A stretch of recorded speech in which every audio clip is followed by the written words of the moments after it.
അപ്പോൾ ഇന്നത്തെ വീഡിയോ എന്ന് പറയുന്നത് ഉരുളക്കിഴങ്ങ് ഞാൻ തോരൻ വെക്കുന്നതാണ്. തോരനെന്നും ഉപ്പേരിയെന്നും ഒക്കെ പറയാം. അപ്പോൾ ഉരുളക്കിഴങ്ങും സവാളയും ഒരു പീസ് ഇഞ്ചിയും കൂടെ ഞാൻ ചെറുതായിട്ട് അരിഞ്ഞു വെച്ചിട്ടുണ്ട്. നമുക്കിതൊരു പാത്രത്തിലേക്ക് ഓയിലൊഴിച്ച് ചൂടാവുമ്പോൾ കടുക് പൊട്ടിച്ച് വറ്റൽമുളക് ചേർത്ത് കൊടുക്കാം. കറിവേപ്പില ഉണ്ടെങ്കിൽ കറിവേപ്പില ചേർക്കാം. എനിക്ക് കറിവേപ്പില കിട്ടിയില്ല.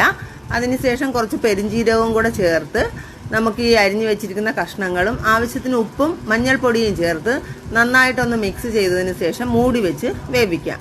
അപ്പോൾ നമുക്ക് അരപ്പ് തയ്യാറാക്കാൻ വേണ്ടി തേങ്ങ, മുളക് പൊടി, 2 കഷ്ണം വെളുത്തുള്ളി, ചെറിയ ജീരകം, കുറച്ച് ജീരകം മതിയെ, ഇത് ഒന്ന് ചതച്ചെടുക്കുക. അതിനുശേഷം നമുക്ക് വെന്ത ഉരുളക്കിഴങ്ങിലേക്ക് ഇത് ചേർത്ത് കൊടുക്കാം. ഉരുളക്കിഴങ്ങ് നന്നായിട്ട് മിക്സ് ചെയ്തിട്ട് അരപ്പ് ചേർത്ത് കൊടുക്കാം. എന്നിട്ട് ഇത് 2-3 മിനിറ്റ് ഒന്നുകൂടി ഒന്ന് ചെറിയ തീയിൽ മൂടി വെച്ച് ഒന്നുകൂടി വേവിക്കണം. ഉരുളക്കിഴങ്ങ് ഇതിൽ നിന്ന് ചെറുതായിട്ട് വേണമെങ്കിലും നമുക്ക് അരിഞ്ഞെടുക്കാവുന്നതാണ്. പക്ഷെ അത് ചിലപ്പോൾ കുഴഞ്ഞു പോകാൻ സാധ്യതയുണ്ട്. ഇതാകുമ്പോൾ ഉരുളക്കിഴങ്ങ് വെന്ത് നമുക്ക് എന്താ പറയുക, നല്ല കഷ്ണമായിട്ട് തന്നെ എടുത്ത് കഴിക്കാൻ പറ്റും.